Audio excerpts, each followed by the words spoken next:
What's going on, everyone? Talen here. Welcome to a DC Unchained video.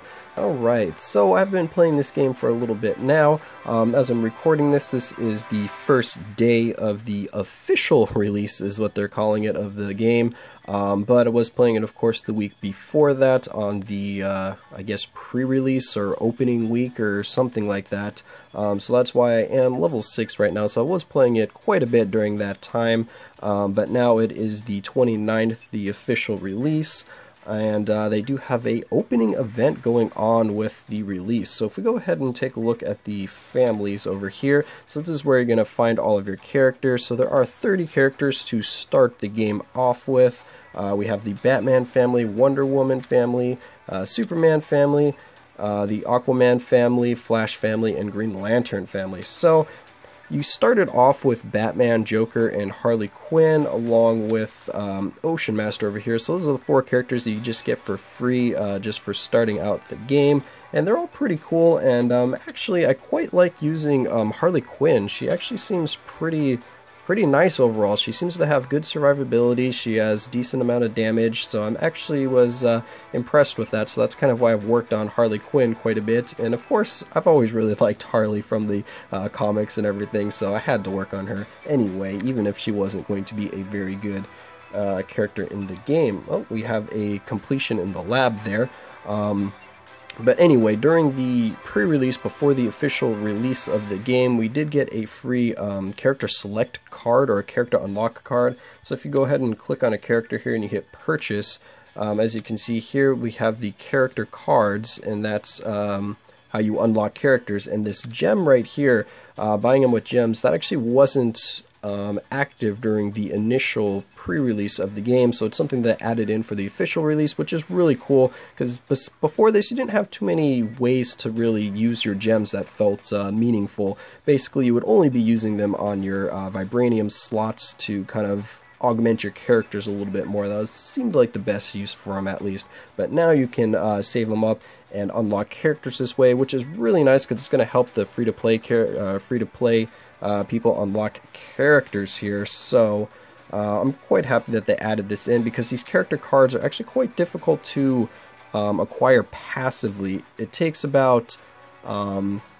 if I have added up all of the sources that you can acquire these honor tokens from, it will take you about approximately a month to get one free character card from the store. So we can go ahead and take a look here at the shop. If you go to the characters, as you can see right here, it costs 2,500 of this honor tokens. I think they are, yeah, honor points.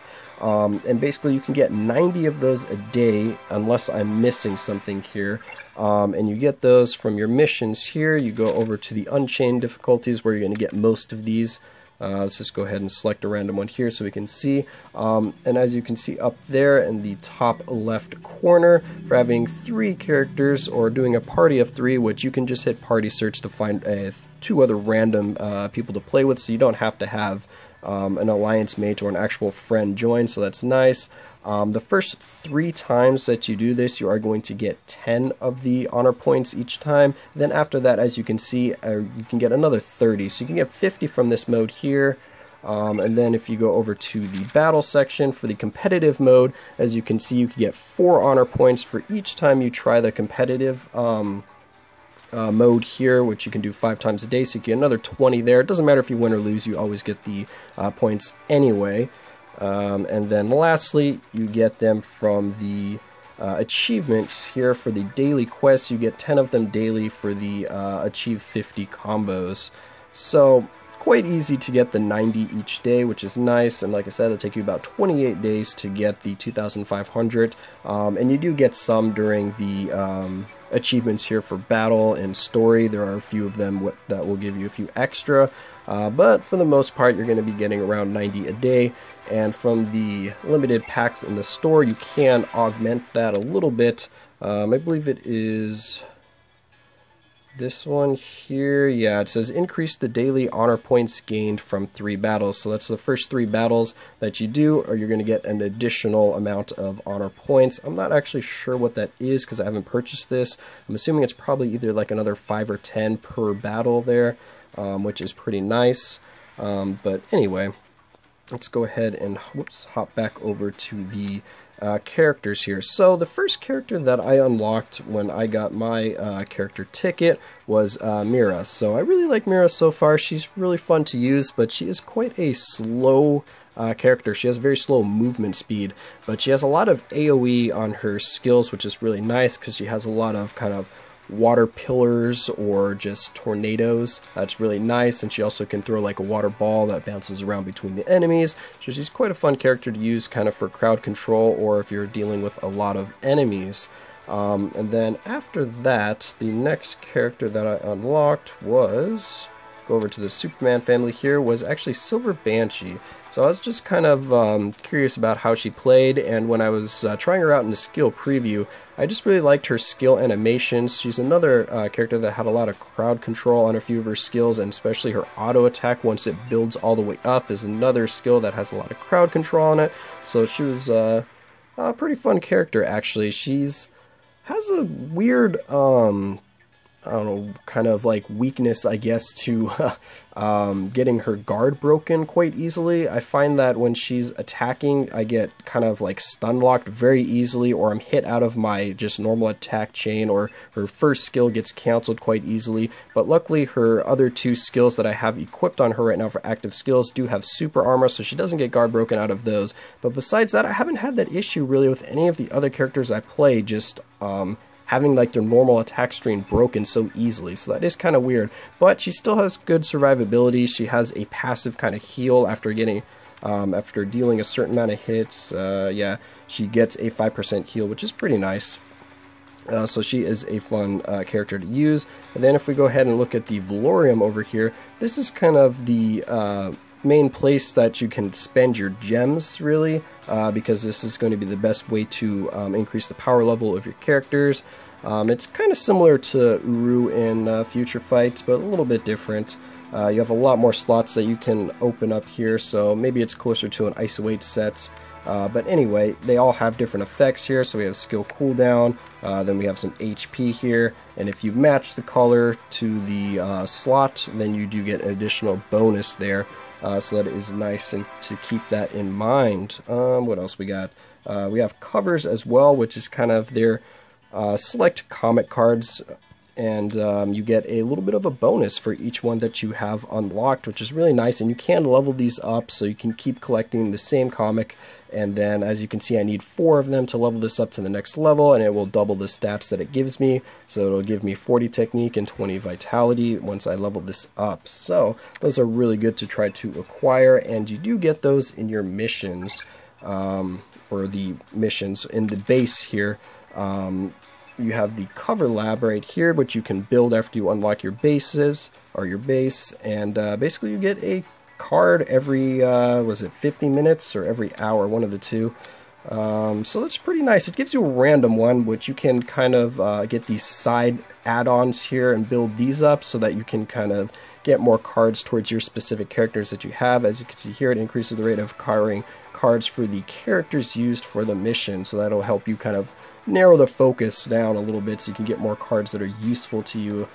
Because of course you're not going to be unlocking all of the characters right off the bat, and it does take you quite a while to unlock the characters, especially if you're free to play.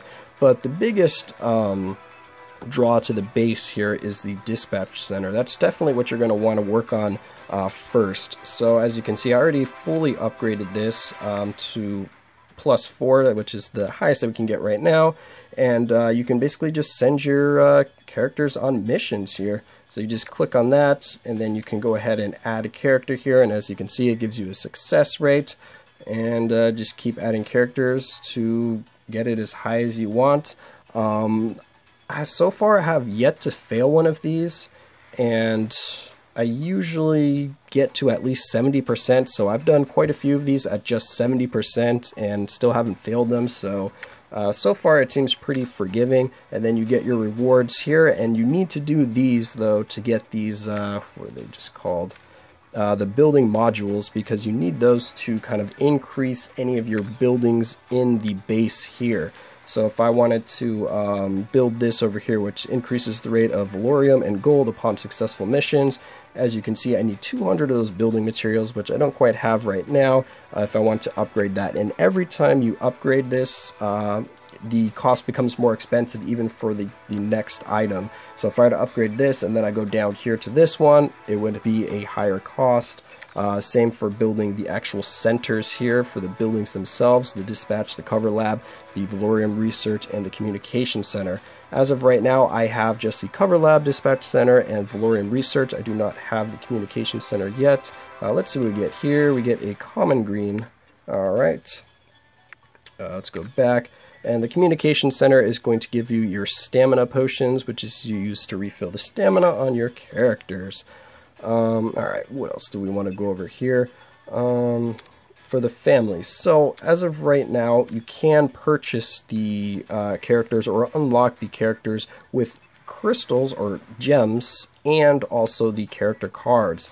The gems right here is a new edition that came out with the official release, which is a really nice addition. So now you have another use for your gems here. Costs 1,000 gems, and it is only available for all the characters for the first week here. So for the first week, every character in the game you can unlock with gems. Then after that first week is over, they said it's going to rotate per family. So basically, what I'm understanding from that is for a certain amount of time, the Wonder Woman family right here will be available for crystals, and then later on, maybe the Flash family will be available for crystals. So it'll just be one family at a time after that, after this initial week is up.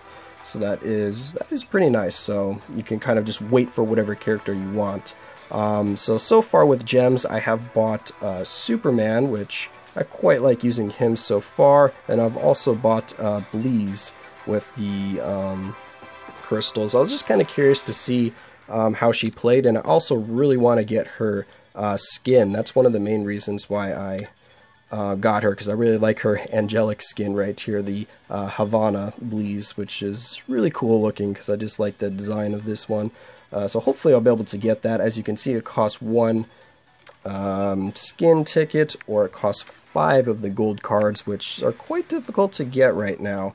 So the gold cards can drop from just missions and also in the Unchained difficulty, but from what I have been seeing so far, it seems like you actually need this stars pack here, because as you can see from the stars pack, it says increase the chance of acquiring the family gold card in missions by 4%, but I don't know if that makes it so you can get the family gold cards in the first place or not, because without this support pack here, I have not found any family gold cards at all during any mission on my own. But when I have joined missions with somebody from my guild or a friend that I know that has this star support pack active, then I have seen gold cards drop. So I'm not sure if you don't have this pack here, if you just can't find gold cards at all during missions, because so far I have not been able to, so maybe the chance is just extremely low, but this only raises it by 4%, so I mean, I've seen something, because I've been playing this game quite a bit lately.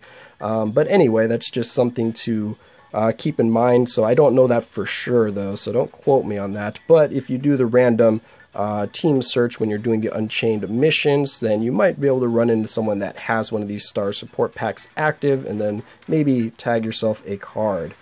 So I actually have a card I can upgrade here, so we can kind of get the bonuses. Here we go. So we have a Joker, so we just do the 1,000 coins here, and now there we go. Joker has a little bit more agility and vitality, so that's very nice. Alright, so let's go ahead and take a look at one of the battles here. So, oh yeah, so we could go over the Vision Quest. So, the Vision Quest is just something that looks like they're going to have rotated on a weekly basis, where they give you 2 select characters to use, and you go through kind of a pre-scripted mission with these 2 characters, and they are going to have preset skills. So you don't build them individually, so even if I don't have Captain Cold or Lex Luthor, I can still do these missions just fine because it isn't based on your version of the character that you have. It's just they're pre-made ones. So it makes it kind of even for everyone to do this game mode here. And then the special missions are kind of just unlocked at random while doing any other mission in the game. Story mission, Unchained missions. You have a chance to unlock these, and you can get 3 of them per day. And basically they're just another way to get stamina potions right here. And the stamina potions, as you can see, if I go ahead and click on my stamina potions, it refills the stamina that you have for each individual character to do missions. Alright, so now let's go ahead and jump into a little bit of gameplay just to kind of see how the actual characters play in game. Alright, so here we loaded up a special mission so we can go ahead and kind of see the in-game fighting here. So, as you can see, Mira is a little bit slow, but she's quite fun to use, and I really like that water animation as she's floating around there. Alright, so what do we got in here? SP recovery. Well, let's go ahead and trigger the fight here before we start collecting all those boxes. Alright. And so it's pretty much the same thing as Future Fight. You have your active skills, you have your normal attack, all pretty much in the same placement. We have a lot of AoE here with her second skill, and then if we combine it with the third skill, we do get a little extra effects, but everyone died there before we could do it, which is a really cool feature. I like how you can kind of like chain skills together, and you get an extra bonus either damage or effect with the skill because of that. So actually, before we destroy that, let's get some more enemies together here. So we can go ahead and we do that skill, and then we can combine it with this skill, and as you can see, it makes more of the kind of splashes from the ground there, and you would not normally get that unless you combine those 2 skills together, so it's kind of a little extra effect. It helps with a little more crowd control with her, so it's really nice. And then your EX meter down there at the bottom is kind of just there to switch characters, so basically you use your EX meter to switch between your available 3 characters. The SP meter, of course, is to use your normal skills. They have a natural cooldown, but then you build up the SP again just from doing normal attacks on the enemies, so not too hard to keep that going. And then you have your dodge right here, which is really nice to get out of the way of like a big hit or something like that. So let's go ahead and keep attacking this door here. Oh, and then that heart right there above the SP meter is, you get 2 of those every fight, and it builds up based on your combos. So every time you complete a combo, it will fill up that gauge right there, and it gives you a team heal. So basically, boop, it'll heal your entire team 2 times per fight. So that's pretty nice. But remember, you do have to build that up first with the combos. Oh, there's more to this mission. Oh, maybe there's not. Alright, well there we go, mission success. So I really like the playstyle so far of the game, and I really like the kind of stylization or design of it as well. It's really comic book heavy in its design, and I just really like how that looks. So they did a really good job there. Yeah, so far I'm really liking this game. Sadly, I still don't know when it's going to be globally released. As of right now, it is still only released in Asia. But luckily it's relatively easy to acquire. If you could just look it up, search on Google or something like that, but pretty much you just need to either change your account region to somewhere in Asia, or make basically an Asia, Japanese, whatever, Korean Google Play account or iTunes account, and then you should be able to download it through the Play Store or the App Store, just like any other app. So before we kind of end the video here, let's go ahead and actually purchase another character. So I'm just going to go ahead and grab the next character that I was going to get, and that is actually going to be Star Sapphire. I've been wanting to get her, and we do have enough gems here, so I'm going to be using the 1,000 gems. And there we go, we've unlocked another new character. So I'm up to 10 characters, I believe, now out of the 30 available. So we'll see who I end up getting after that. I am going to be saving some of those character cards, these guys right here that actually unlock your characters. So I do have 3 of them right now because I did actually do the the one-time purchases over here for the, where is it, the limited time. If we go over here, so for $1 you can get a character unlocker and 300 gems. So I did buy that twice because I did have it available during the pre-release, and then once the official release came out, it reset. So I don't know if everyone's going to be able to purchase this twice, but I was able to get it twice, so that's pretty much the only thing that I have purchased in the game so far. I am going to play it pretty much, I guess, as a pseudo free-to-play player for now. I may end up buying some packs later on, maybe just these limited time support packs here, especially if I start needing more gold cards, because so far I have not been getting very lucky with those. And then also maybe this pack here, because it's pretty much like a Stark Stash from Future Fight. You get your initial gems for purchasing it, and then you get 50 every day as a login bonus. Yeah, so let me know how you guys are liking this game if you are playing it. So far, like I said, I'm having quite a good time with the game, but they still need to add some more kind of end game content. But of course, for right now, with the initial release, just building up your characters, we're pretty much fine with just the story missions, Unchained, and then having the combat simulation, or not the combat simulation, the team training here, so you can kind of build up some of your team bonuses, which is really nice. I do like how they did the team bonuses, as you can see here for the Legion of Doom. As long as you have 3 of these characters, you are going to get the team bonus, and as for this one, it's increased physical defense. And the more characters that you have out of this list here, the higher the bonus is going to be for that increased physical defense, and so on and so forth, because you do get your 3 active characters, and then you can actually set 3 support characters as well, and the support characters count towards the team up bonuses. So there's quite a lot of stuff that they have going on in the game so far.